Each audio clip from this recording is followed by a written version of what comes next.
like just now, you just made me remember like going back to that. Like I had got arrested for some shit that I really didn't do, but police know who's who and who's doing what, and they put a charge on me, lied and everything, and my ass, I'm still young, and I like, man, fuck it, I'm gonna just take the probation. I ain't spending no money for no lawyers, and even though I did, right, and I still took the probation, which was a trap off, right, and took that probation, and then I think like about a year later, I got caught up again, and then that's when I took that 3.5 to 7. Same story, man. Yeah, bro, that probation shit ain't no joke. My nephew right now to this day copped out to some probation shit. He's in Florida, and this nigga I think they done violated him, and this was like within the last year. They done violated him like 2 or 3 times, bro. Like that shit ain't no joke. So yeah, that's the system, bro. The system. That's a whole different conversation.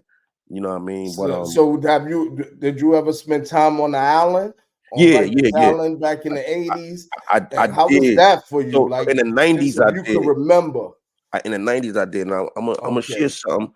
Yo, I'm gonna keep it 100, right? A lot of shit that I like, this is new to me, right? Like we're gonna get into the work I do, and I don't share a lot of my experiences, right? Because a lot of times, a lot of times and I'm saying we as people, like when we share certain things, like some people take it as glorifying, right? Yeah, absolutely. He's just trying, like he wants some props because he did or he was there or shit like that. So and then I was also taught, man, the better, what is it? My OG be saying, man, the stories that's untold is some shit he said, and I want to word it the right way, but it's like, yo, the best stories are stories that's untold, man. You know what I'm saying? So, being in Rikers Island in the 90s, man, and I wasn't. I know I've heard a lot of stories about Rikers in the 80s and in the 90s. So when I was there in the 90s, again, I wasn't there too long, but I was there. I'm gonna share this. The first day I walked into, I forgot which building it was, man. I can't remember the building. Brother got killed right next to me, man. Like right next to me, bro. Like on a walk-in, gang shit. Nigga stabbed a nigga up crazy. And then homie ain't make it. You know what I'm saying? So it's like, and that's something that I don't speak about, but of course on this platform, and we're gonna tell it all, like that's some shit that maybe I should speak about so these younger dudes can hear it. Like this shit is, shit serious, you know what I'm saying? Absolutely. And that shit, now, right? As I grew, and it's not even about my age, because sometimes people don't get wiser, but as I began to learn certain things, I realized later on in life, like, damn, that shit kind of traumatized me. You know what I'm saying? Facts. You know what I mean? That's a fact. So, and that's why we talk about it. Right. Yeah. Right. As well as a bunch of other shit that I grew up under that I didn't realize I was angry about, and it caused to my trauma and shit like PTSD and all that type of shit. I didn't even realize. But now, as I'm learning and I'm growing and I'm evolving, I'm like, damn, this is why I was this way. You know what I'm saying? This is why he's this way. I can see why he's this way. You know what I mean? And if I could for a second, and that's why we talk about these things on this platform, just giving a throwback of just that experience for us going into prison. So the first time I went to Rikers Island was in '86, and I did 4 months in the 6th building, but I was in the 4 building, and then they moved me to the 6th building where if you sentenced to a year less, you do that time, right. And so I was adolescent. I never was an adult in Rikers Island. I've been back to Rikers Island after I came home '86. Then I got probation. I messed up my fingertips, for the fingerprints. Right. I had probation twice. I'm running with probation twice. You know what I'm saying? And then they lock me up. I get a 1 to 3 after, you know. But when I can remember to this day going through the system, you know, yeah, it was unsettling for me as a youth. I was like, but I had to be, you know, strong about it. Like, listen, ain't nobody gonna do nothing to me because I already heard the stories. From the other brothers I grew up with. When you go in there, you know what I'm saying? Prepare yourself mentally. No, you gotta mentally prepare yourself. You know what I'm saying? Don't be no punk. So at all. I don't care how scared you are. You got to fight. You better get put busy. Your chest up. You gotta get busy. You know what I mean? Period. And so that's traumatizing too to actually go through something and you know you don't know what's to come, and you see stuff like I seen too. I seen many a blast. I seen many. Listen, blood came on me a couple of times. You know what I mean? Without going into, you know, but it's just the trauma part. That's why this is a good you had a good segue for us right here too, man, that we do right now. And so I'm gonna get right into this real quick. Okay, on the beat.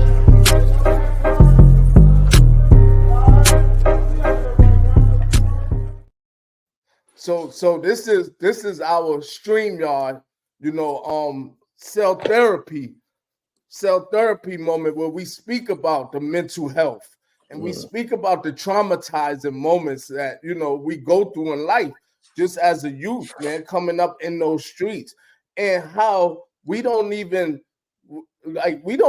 understand it until we get older and we get into that growth and development phase. And even then, a lot of us, we realize it and we hear it in these classes, in these programs that we in, but we just fall back from it because that ain't us. You know what I'm saying? I'm good. I don't need no therapist. I don't need no, you know what I'm saying? Nah, I ain't crazy. I see them crazy ones. That ain't me. That ain't you me. Know what I mean? But you know, and that's why I like to say all the time, man, that I think that anybody that I was just talking to another brother about this yesterday, but I think that anybody that been through the prison system suffer from PTSD. That's a fact. What I mean? I agree with you. And so, no question. And so, with us still talking and conversating about, you know, your growth and the route you was walking and where you going and where you at, and then we must, you know, just chronologically, you know, talking about your life. We can still talk about that too, man. You acknowledging now and noticing those mental health, those traumatizing moments. So, yo, one thing I'm gonna say is, man, you so on point again. Like the stigma that comes behind that mental health, the stigma that comes behind, you know, trauma, like, you know, the part that we feel like, yo, man, that ain't that ain't me. Like, I don't need that. I don't need this. You know what I'm saying? And not realizing it, and again that, bro, I'm suffering. You know what I'm saying? So, like, I think it wasn't until I began to really do the work that I'm doing now that I really understood how fucked up I was. Because I didn't realize I was like I was fucked up from a lot of shit. You know what I'm saying? So when I did all the trainings that I did and I learned and understood the ACEs, the adverse childhood experiences and shit like that, and I'm realizing like, damn, I grew up angry. Like I did some crazy shit as a youth that really could have cost me forever in jail. That really could have cost me my life. Like I really did some crazy shit, but it was because of the shit that I was suffering from inside. So now as I got older and I got into the field of work that I'm in now, like me helping my youth, me helping my young boys, and I'm helping me the whole time. You feel me? You. That's right. Yeah, bro. So it's like that therapy shit is a real thing, bro. Like me personally, I fucks with therapy. You know what I'm saying? Group therapy, personal shit. Like I've done it. I try to do anything that I can do to make sure. I'm married and I have a great support system. Like my wife is my backbone, and she's a great part and a big reason to why I am where I am today, because just giving me that push that I needed, and letting me know, yo, it's okay to do this. It's okay to go back to school and get your fucking bachelor's. It's okay to get a job, bro. Like it's That's okay right. to walk away from that lifestyle and leave that shit alone. And just knowing, yo, bro, like, you know, uh, and I kind of said this upon our initial meeting, right? Um, and I'm sorry if I'm going all over the place, That's but okay. but That's what we you do. you know when I was outside, I really had a lot. Um, I had some money, and I'm not saying this in a braggadocious way, but I had some money. You know what I'm saying? Um, like my wins was my wins, but my losses was just like, yo, you could lose it all, and just like that, like bro, I lost some bread, like just like one shot, like some serious bread, some money that niggas had never probably ever see Never in their life. seen. That's You right. know what I'm saying? I lost some things too, like, in transit. Like, so I'm moving and I'm shaking, right? And you said something like, you never used drugs before. And then I'm shaking my head because although I smoked weed a few times, but I don't even do that. But when we as us as people, when we be on that high, we so what we call successful, and then we lose certain shit. A lot of us and start using drugs and Yep. getting abused of alcohol and shit like that. And I think about that shit all the time because, again, Mm-hmm.